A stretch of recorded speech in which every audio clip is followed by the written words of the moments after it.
Мир вам, друзья мои, мир вашему дому и вашим ближним.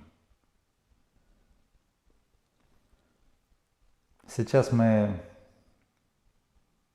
коснемся одной занудной темы, которая у многих может вызвать чувство сонливости. Но, тем не менее, соответствующий вопрос есть, и вижу, что ответить необходимо. Думаю, будет полезным и тем, кому это интересно, и тем, кто от этого сможет дополнительно вздремнуть. Дополнительный отдых в это время не помешает. Итак, вопрос. Михаил спрашивает. Скажите, пожалуйста, стоит ли вашим последователям изучать теорию и практику управления? Например, достаточно общую теорию управления внутреннего предиктора СССР или другие. Какие вообще советы по совершенствованию самоуправления, начиная с местного уровня и заканчивая уровнем государства и планеты, вы могли бы дать вашим последователям, живущим как в поселениях Земли обетованной, так и в миру? Причем в данных текущих обстоятельствах настоящего момента. У меня есть такое впечатление, что ответы на данный вопрос могли бы быть интересны также и благожелательно относящимся к нам представителям внеземных цивилизаций. Весомая подача. Мне хорошо понятна заинтересованность многих найти наиболее эффективные формы как правления, так и самоуправления. В течение всей своей истории вы постоянно сталкиваетесь со всевозможными сложными последствиями, связанных с той или иной формой правления. То есть в системе управления обществом вы постоянно подмечали то, что оценивали как несовершенное и даже вредоносное, что в свою очередь, естественно, должно было стимулировать заинтересованность в поиске наиболее совершенной системы. Вот и сейчас есть немало тех, кто пробует активно осмысливать возможность создания такой системы управления всем обществом. В этой теме прежде всего важно отметить, что жизнеустройство всего человеческого общества с разными формами управления, которые вы наблюдаете сейчас, в течение всей истории имело и имеет один и тот же характер.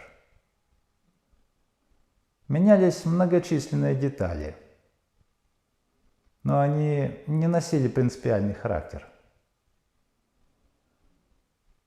Обратите внимание, что даже разницу между монархией и республикой я также не отношу к принципиальной.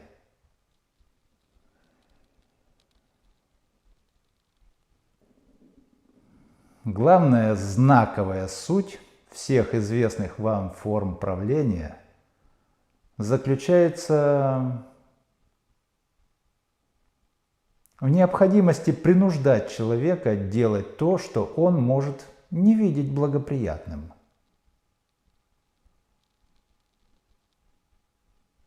Такое управление неизбежно подразумевает насилие, а значит и питательную почву для обильного произрастания лжи и ненависти.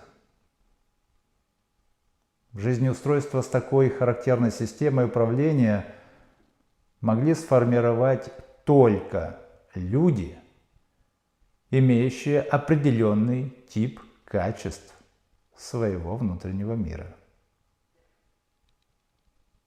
Такие качества у людей в силу естественных причин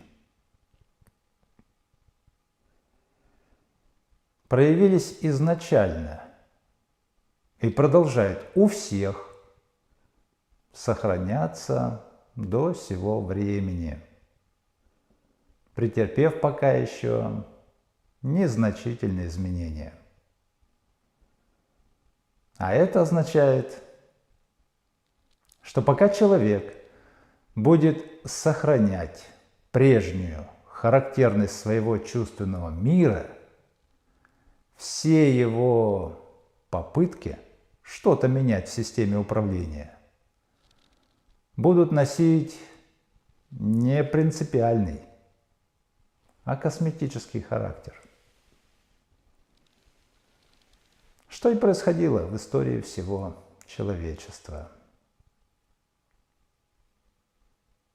Пока человек будет сохранять в качестве главного жизненного ориентира, приоритета, ориентированность на удовлетворение эгоистических интересов, любые объединения людей всегда будут носить нестабильный характер.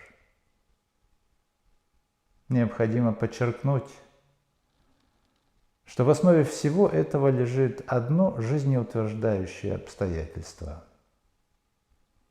Исключительно эгоистическое мышление человека, тяготеющего постоянно утверждать прежде всего свою значимость, что всегда располагает искать любую возможность встать у руля каких-либо жизненных процессов. Но в случае, когда это не будет удаваться сделать, занимать позицию вечно недовольных, якобы отлично понимающих, как правильнее было бы все сделать.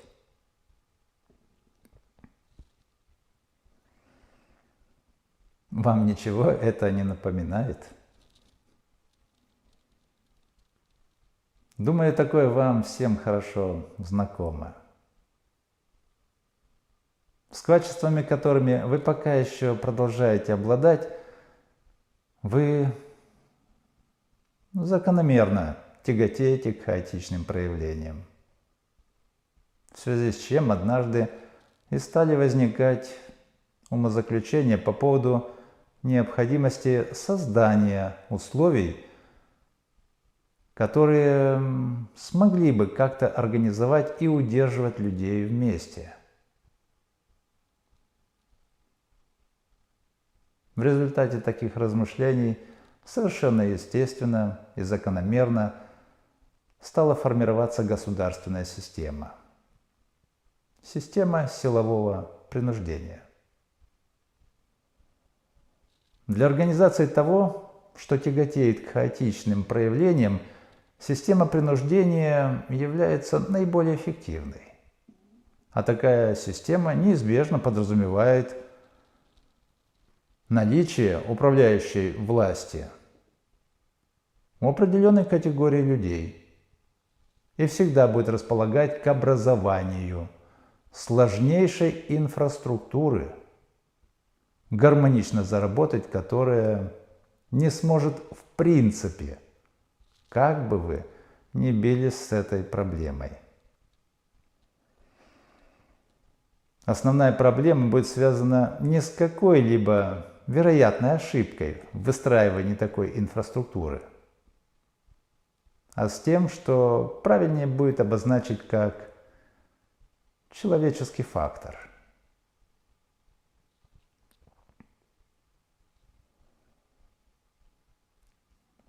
Все это относится к примитивным проявлениям, которые совсем не могут способствовать достижению благоденствия человеческого общества. Вам всем сейчас жизненно необходимо осознать, что привести к мирному, гармоничному взаимодействию эгоистически ориентированных людей принципиально невозможно.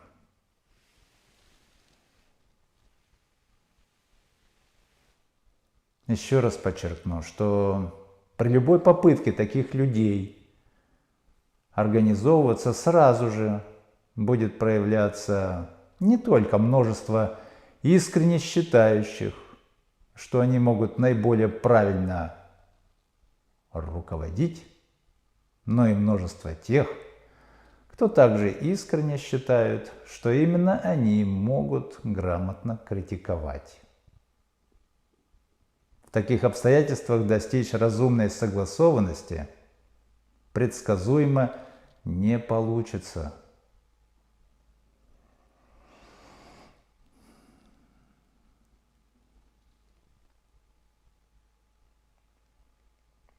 С проявлением такой специфики во взаимоотношениях вы начинаете сталкиваться уже в детском возрасте, затем в период взросления и зрелости, как на бытовом уровне, так и во всей общественной деятельности.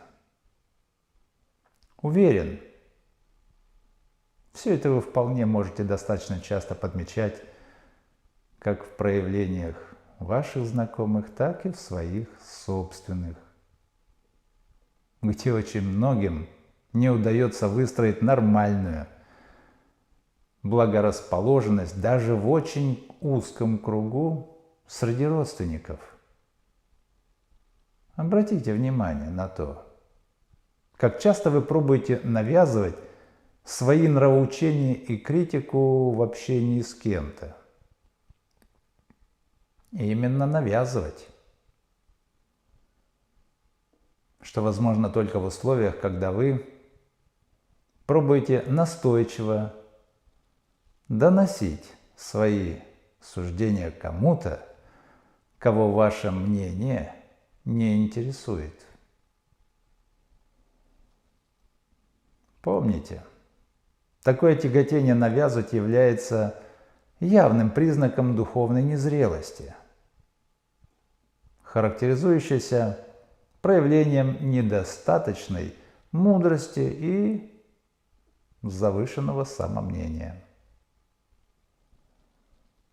Именно это и является отличительной чертой пока еще имеющихся качеств человека, изначально тяготеющего, постоянно утверждать свою значимость.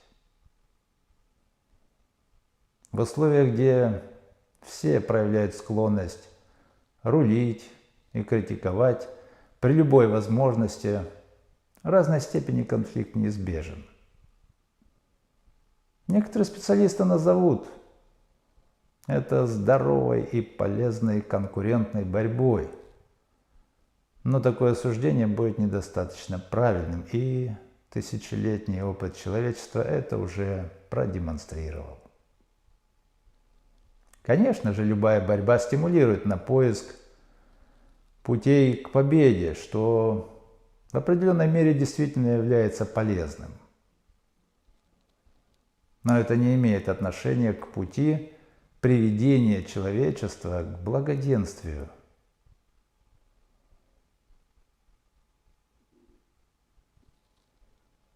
Творческое индивидуальное развитие и путь благоденствия человечества не один и тот же процесс. Вам всем сейчас крайне необходимо осознать, что движение по пути к гармоничному благоденствию может начаться исключительно с приложением максимальных усилий по переориентации человека с эгоистических приоритетов на истинные духовные ценности. Именно в условиях жизнеутверждающей ориентации на истинные духовные ценности человек перестанет тяготеть к нестабильным проявлениям и приобретет предрасположенность к упорядоченной деятельности.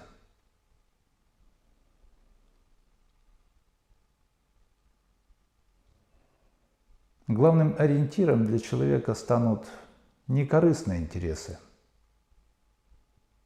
что и задает значительную нестабильность общественного формирования, а коллективная озабоченность благосостоянием окружающих людей.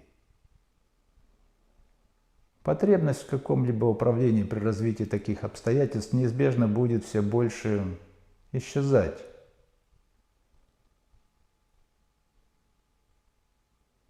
До четко ограниченных пределов,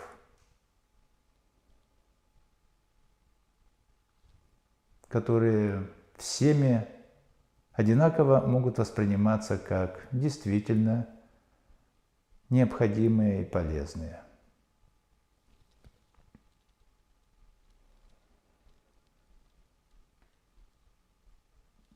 Это прежде касается тех жизненно важных проявлений, когда могут требоваться совместные усилия, где один человек сделать необходимое будет не в силах.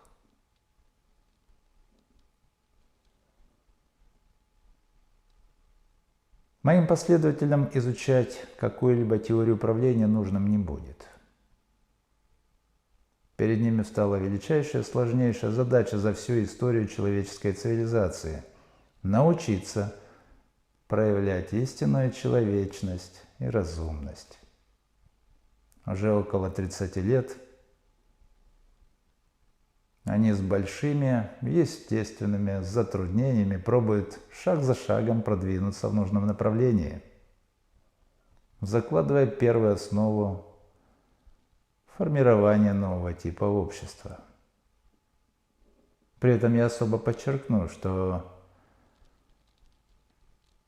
несмотря на беспрецедентную многочисленность и проживание верующих в разных населенных пунктах, разбросанных по большой территории, какой-либо структуры централизованного управления над ними не существует.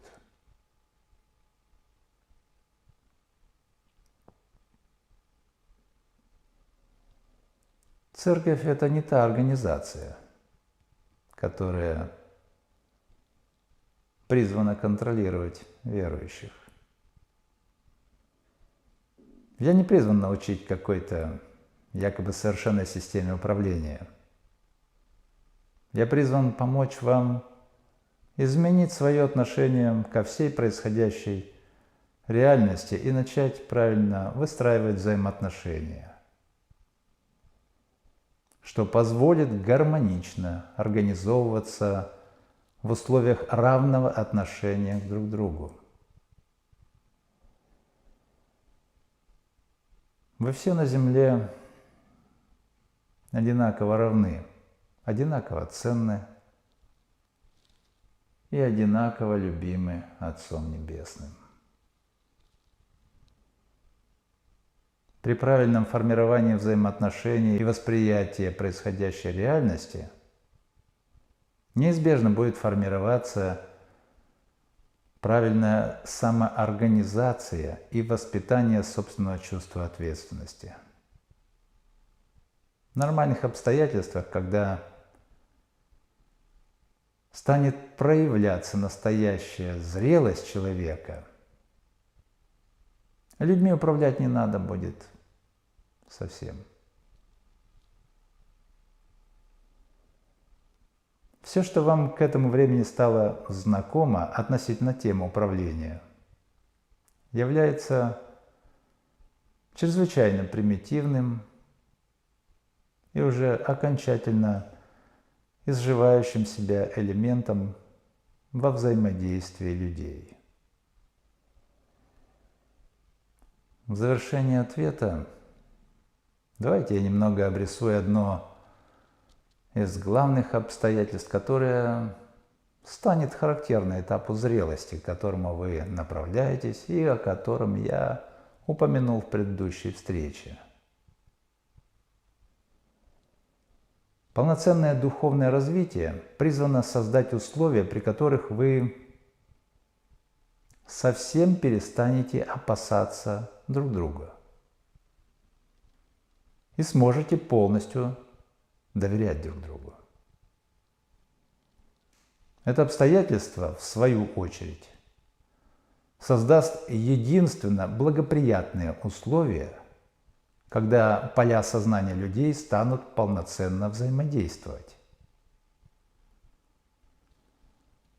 В данном случае я говорю о тех полевых структурах сознания, благодаря которым вы всегда взаимодействуете со всеми людьми на всей Земле. Но по причине вашей закрытости друг от друга такое взаимодействие пока происходит неполноценно. Вы не придаете этому особого внимания, и вообще многие из вас не задумываются по этому поводу. Но именно посредством такого взаимодействия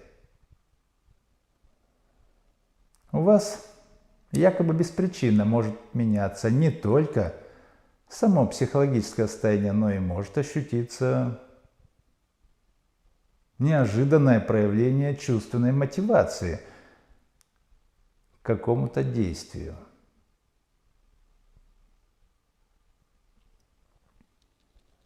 Где-то разгоревшийся психологический пожар совершенно элементарно провоцирует аналогичное возгорание и там, где к этому появилась предрасположенность. Хотя это место может находиться на большом отдалении. И там совсем могут не знать о где-то разгоревшемся пожаре. Такое же будет происходить и в области созидательного искусства. Так вот, когда энергоинформационные поля сознания людей станут полноценно взаимодействовать,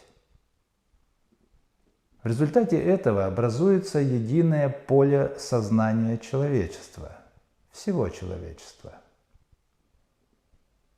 Люди совершенно элементарно смогут получать всю необходимую информацию, что позволит им самостоятельно принимать полезные усилия во благо своего общества.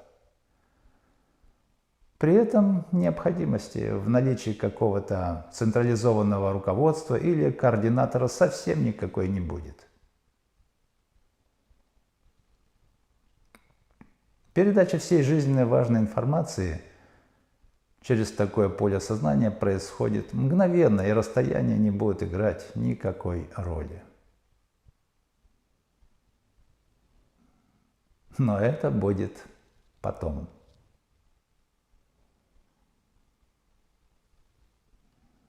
А сейчас человечество вплотную подошло к основной судьбоносной черте. И теперь уже человеку крайне необходимо окончательно научиться по-настоящему стать человеком.